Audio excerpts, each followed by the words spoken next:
Good morning, Lucy. Is now a good time to talk? Hey, Betty. Good morning. Sure thing. What's up? It's about Frank. Has he been busy lately or something? I wouldn't say so. He's home from work at the same time as always. Is he tired then? Not really. He just seems like his same old self to me. Why do you ask? Lucy, you are keeping my son satisfied by fulfilling your womanly duties to him, aren't you? You know, in the bedroom. Well, we do sleep in the same bed. In that case, why haven't you given me any grandchildren yet? You've been married for an entire year already. What are you waiting for, the second coming of Christ? Wait, you're not infertile, are you? Listen, Betty, I know you're my mom-in-law, but this is ultimately mine and Frank's decision. It's not that we don't want kids one day, but we're going at our own pace, and we'll get there when we're ready. We'd really like it if you could be a little more patient. I've been doing nothing but being patient with you. My cousin Nora got married after you two, but she already gave birth to twins. And you know Graham from across the street? His daughter gave birth last week. Why does everyone seem to be having babies except you and my son? I'm the only one in my friend group without any grandkids, and the embarrassment is killing me. I guess we just haven't been blessed with any yet. You'll never be blessed if you don't do the deed. Goodness me, Lucy, didn't you learn how this works in school? Do I seriously have to spell it out? I wait, and I wait, and I wait, but the news never comes. And I hate to have to bring this up, but I feel I have no choice. You've been getting fatter and fatter ever since you and my son got married. Don't you think your blubbery rolls might have something to do with him not wanting to go near you anymore? This is a very delicate issue. And I understand how you feel, Betty. Really, I do. We are thinking about it, we just haven't made our minds up yet. We'd really appreciate if you could give us some more time. I know it's delicate, dear. Do you think I enjoy talking about this? The reason I brought it up is precisely because I have been waiting, but you've made no progress. Be honest, are you infertile? How is it possible that you can't be pregnant after an entire year of marriage? There must be something going on. I get checked at my gynecologist every year. He says everything's in working order. I wonder, could it really be? I just can't believe you haven't given me any grandchildren yet. Me and Frank would love to have kids one day. Believe me, Betty. It's something we've always talked about. But it's also not a decision to be taken lightly. So with all due respect, please understand that and let us decide at our own pace. Would it really kill you to say, "Okay, we'll do our best"? You can see how worried I am. Put an old dear's mind at rest, why don't ya? Of course we plan on doing our best. Plan on? Pfft. Don't forget your position in this family, young lady. You're a stay-at-home housewife. I work part-time. What as? A part-time stay-at-home housewife? I can't think of a better way to describe you, actually. How is it that you hardly ever have to work, and yet you still can't even fulfill your basic responsibilities as a woman? Back in my day, women got divorced on the spot if they showed any resistance to being a mother.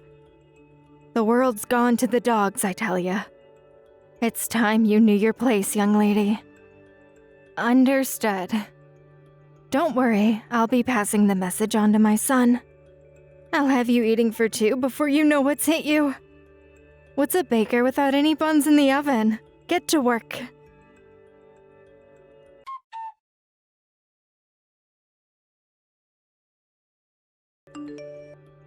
Hey, Betty.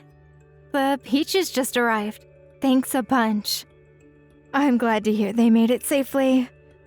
I went out of my way to have them sent over from the most respected peach farmer in America. They cost more than $10 each. Wow, these are some luxurious peaches. I didn't even know they got that expensive. We're really grateful. Thank you. Frank loves peaches. He'll be over the moon when he sees them. Make sure you eat your fill, too. I'm looking forward to hearing all about what you think of them. Betty, I'm really sorry, but I'm allergic to peaches. Always have been. I can't eat these. Uh-huh. Really? I didn't know that. Yep.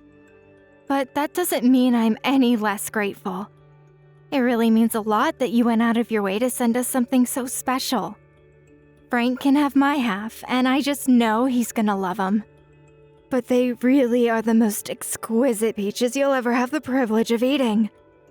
Would it really hurt you to try one? Go on, just take a teeny-weeny little bite. Sorry, but I really can't. My allergy is pretty severe. Even just one bite would have me break out in rashes all over my body. Don't be silly, that's probably only from eating cheap, low-quality peaches. There's no way you've eaten anything this high quality before. Luxury could never be bad for you. Go on, just take a little bite. Anyway, even if you did have a reaction, what's the harm in a little rash? I bet you've never collapsed or gone into shock, have you? Well, I've never had anything that extreme, but aside from the hive-like rashes that break out all over my body, I also get super itchy. I haven't had an outbreak since I was a kid, but they're so uncomfortable. I remember the feeling like it was yesterday. Oh, stop being such a drama queen, you'll be fine.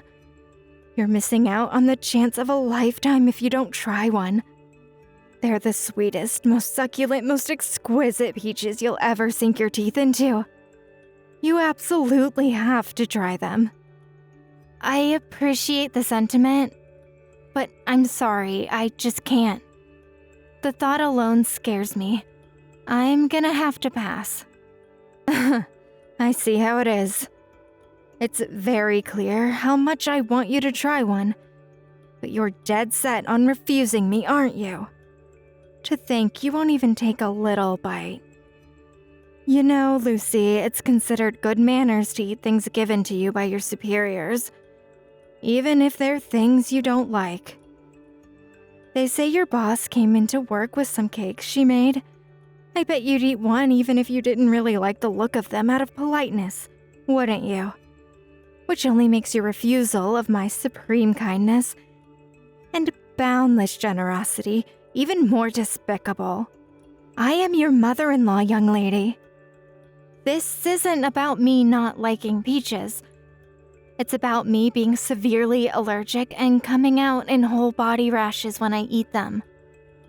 That said, no, I wouldn't. I'm not gonna eat something I don't want to eat just because the person who gave me it happens to be above me on the social ladder, professionally or otherwise. You have an answer for everything, don't you? You think you're so clever. Is defying me a hobby of yours? Are you going out of your way to annoy me as much as possible? No, I'm really not. Oh, and that's not all. I have a bone to pick with you, young lady. My son told me off for what I said to you about getting pregnant. He told me I had no right to say any of that to you.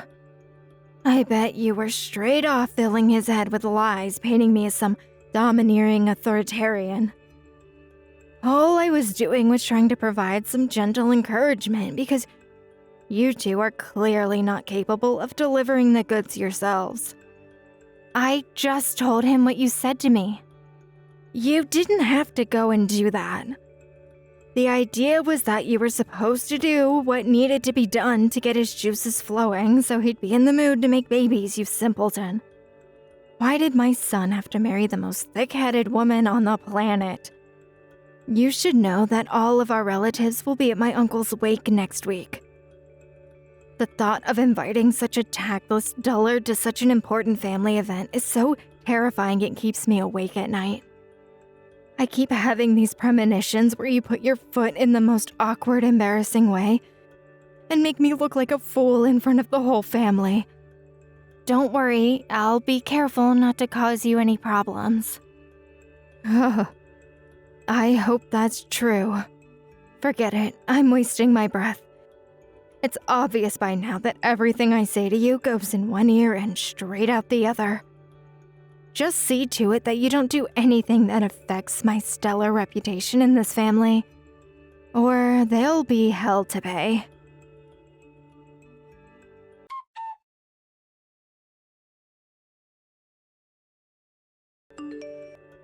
Lucy, what's going on? Why would you go home all of a sudden when my mom's in such a bad way? Because your mom collapsed. What kind of reason is that? Wait, is this because she said all those things to you recently? Look, I guess she can come across as too direct and lack delicacy sometimes. But surely you can see how going home when everyone's running around in a panic trying to get her help is crossing the line? Are you at the hospital now? Yeah, she's receiving treatment as we speak. They still don't know what caused it, though. It was all her fault. Huh? What? Are you seriously saying it's my mom's own fault she collapsed? How can you say that with such confidence? No way. This doesn't add up. What did you do that made my mom start foaming at the mouth and collapse all of a sudden? She was unconscious, goddammit! I didn't do anything. She drank the coffee that was intended for me. There must have been washing detergent or something else not meant for human consumption in it. What? That coffee was meant as a malicious prank to embarrass me in front of the entire family. I noticed the weirdest smell just as I went to drink it. So I swapped it for her coffee while she wasn't looking. That's when she started foaming at the mouth and collapsed, right? I'm well within my rights to be pissed off when someone tries to poison me, Frank. I'm lucky I noticed it before she got her way. Because it would have been me lying in that hospital bed if she did. Is this for real? Yes, I can prove it. So I know there's a chance you won't believe me. But that coffee was originally meant for me. I'm sorry. Damn it! What the hell does my mom think she's doing? She's the worst! It's okay, sweetie. I'm sorry for hightailing it out of the house without explaining what happened. I should have spoken to you, but I was so mad I could barely contain myself. But I've been putting up with her harassment for so long now. This was the straw that broke the camel's back. I can't forgive her this time. When you say harassment, do you mean stuff other than pestering you about grandkids? Remember that box of peaches she sent us the other day? Yeah, you couldn't eat them because you're allergic, right? Here's the thing. Your mom knows full well I'm allergic to peaches. I remember telling her about it after we just got married. Now I might be able to entertain the idea she'd forgotten about it, if she hadn't seemed super curious and kept asking me all sorts of questions about how bad it was back then. Wow, seriously? Still though, it was over a year ago. Don't you think there's even a small chance she forgot?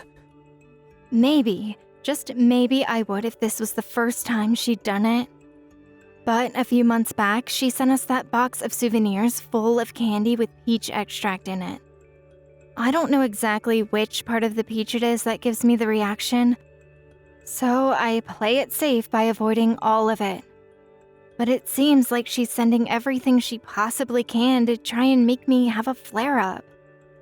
I told her back then I can't eat stuff with peach in it, so it's impossible for me to believe it's a coincidence. Oh my god, I'm so sorry, Lucy. I should never have gone through any of this. I had no idea at all. To think this was going on under my nose this whole time. Gah! Don't apologize, Frank. I'm at fault here too. I should have told you. It's just that I didn't want to rock the boat with her being your mom and all, so I figured it'd be best to keep my head down. I know that was stupid now. Keeping it all bottled up inside did nothing but stress me out. I'm sorry to say this, but there's no hope of me ever getting on with your mom. Me and her are done. Don't apologize, babe. My mom's the one in the wrong here. She should have never treated you like she did. I'm amazed you managed to tolerate her for so long. I mean, Jesus! Even went as far as trying to poison you. Who knows what could have happened if that went wrong? You could have died for all she knew. Who the hell puts washing detergent in someone's coffee? She deserves everything that happens to her. Thank you so much for believing me, Frank. But what should I do? It just dawned on me that she might try saying it was me who put the washing detergent in her drink. Don't worry about that. I'm gonna have the coffee pot tested by a professional. I'll also let the rest of the family know what's going on in advance, so no one believes her lies if she starts pointing the finger. I'm so sorry I doubted you, babe, even if it was just for a second. You don't have a thing to worry about now, because I got your back. I'm gonna protect you no matter what.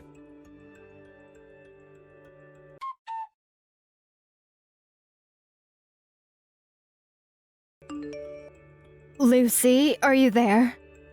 It'll finally be time for me to leave the hospital tomorrow. But you haven't been to visit me a single time.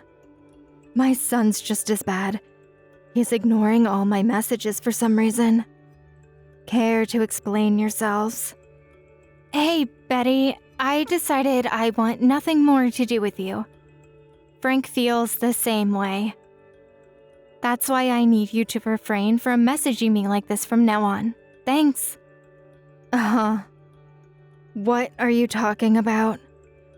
You really are a floundering disappointment of a daughter-in-law. How can you both be so cold towards me at a time like this? I'm weak enough as it is without my own family turning against me. Where's my sympathy? Sympathy for what? It's your fault you collapsed in the first place. What on earth could possibly make you say that? I've never heard anything so ridiculous. The doctors told me why I collapsed. They said it was because there was a foreign substance in my coffee. So please think before you open your mouth, darling. You'll only keep embarrassing yourself if you don't. I'll never be able to acknowledge you as my son's wife if you keep acting like such a moron. I tell you what, why don't you just do us all a favor and divorce him right now? Give it a break, Mom! Uh-huh. It's Frank. I'm with Lucy. I saw all your messages. Frank, why haven't you been replying to me lately? I'm so lonely. You should be grateful I even brought your purse and insurance card to the hospital. Frank, please. Why is Lucy always so cold towards me?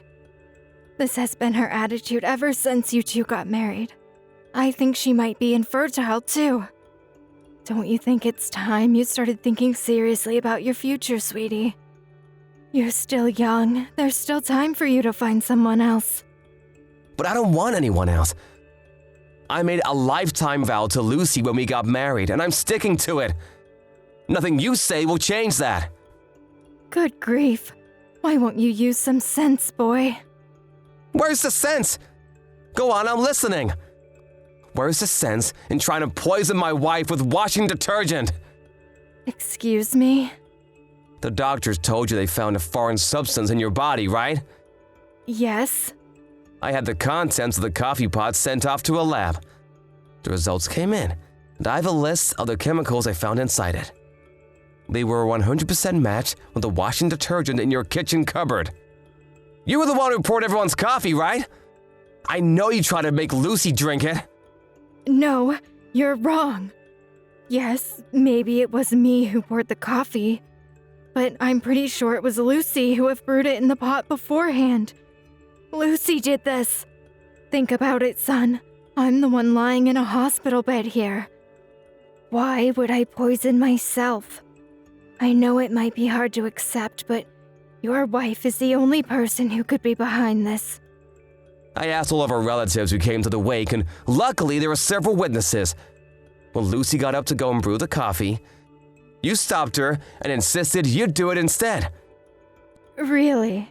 I'm certain that's not how it happened.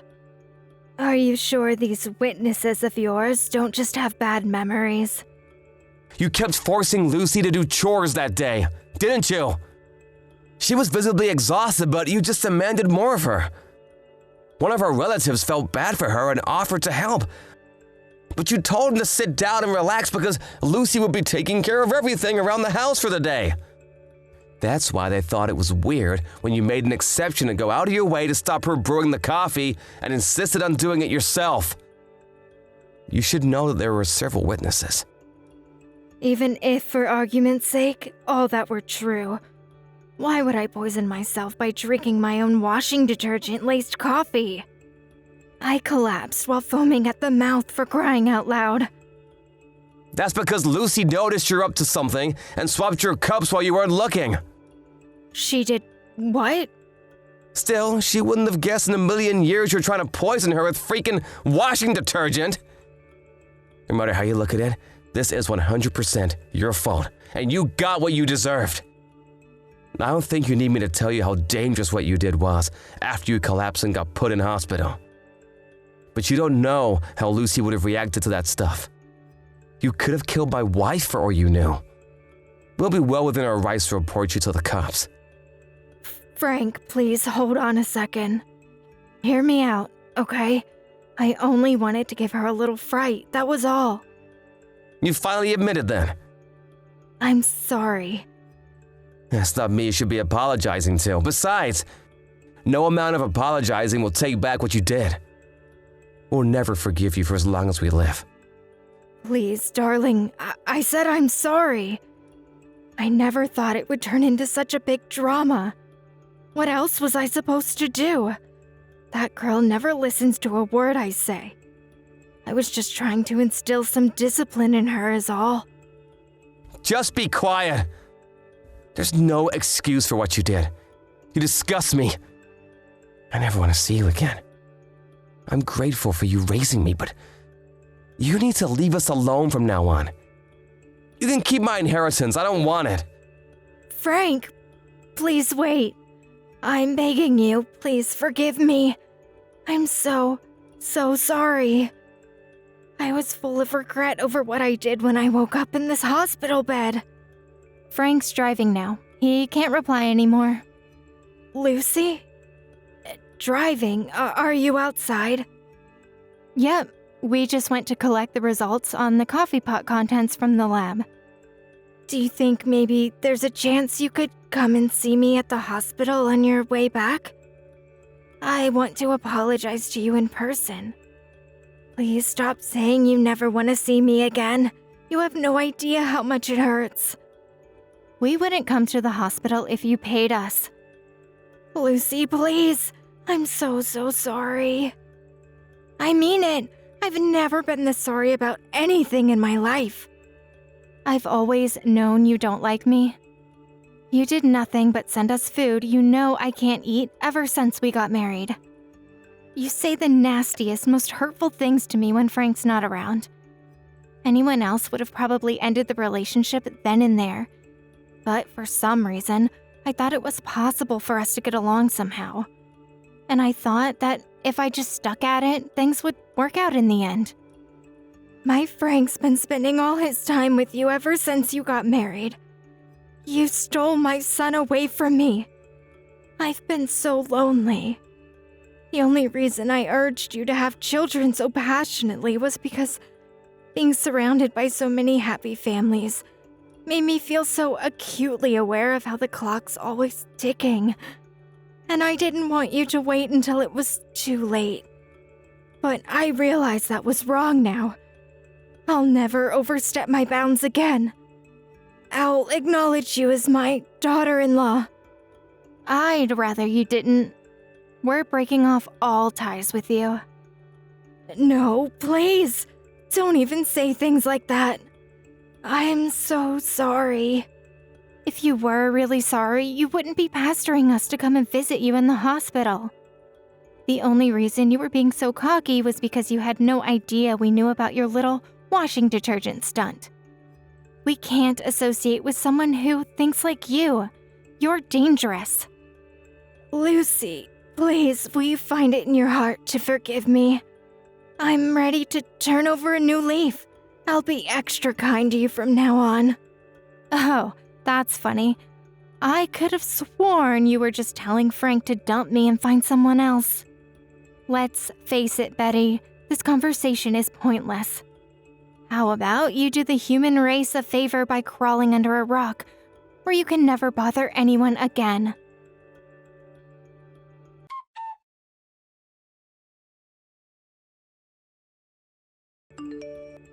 We never saw Betty again after that. But not knowing when to give up, she tried spreading lies about me being the culprit behind her poisoning amongst the family when she got discharged from the hospital. Thankfully, since Frank saw it coming and prepared them all in advance, it backfired miserably and she became the target of a torrent of ruthless criticism. She became completely alienated, and now she's living out her retirement in loneliness and isolation. Between the shock of being disowned by her beloved son and her entire family finding out that she tried poisoning me with washing detergent, her spirit was broken, and she stopped leaving the house almost entirely. She was sighted by a neighbor who also happens to be my friend lately. Apparently, she looked like she'd aged about 10 years since she last saw her. And she looked so run down and worn out by life that my friend wasn't even sure it was her at first. Even still, I don't feel an ounce of sympathy for her. She really did deserve everything that happened to her. We moved far away just to make extra sure we'd never see the mother-in-law from hell again. And we're currently enjoying life in the new house we bought.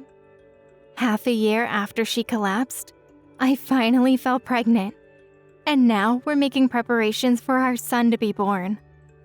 We didn't tell her back when she was sticking her nose in because we didn't feel like it was her business. But the truth is, we've been trying for a baby for a very long time, and we're overjoyed now we finally have one on the way.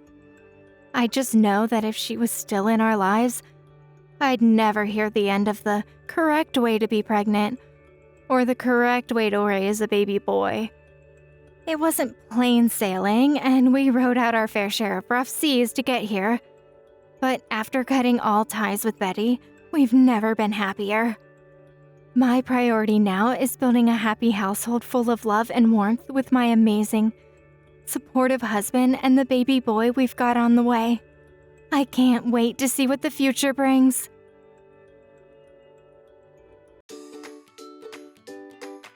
Thank you for watching. Don't forget to hit the like button and subscribe to the channel.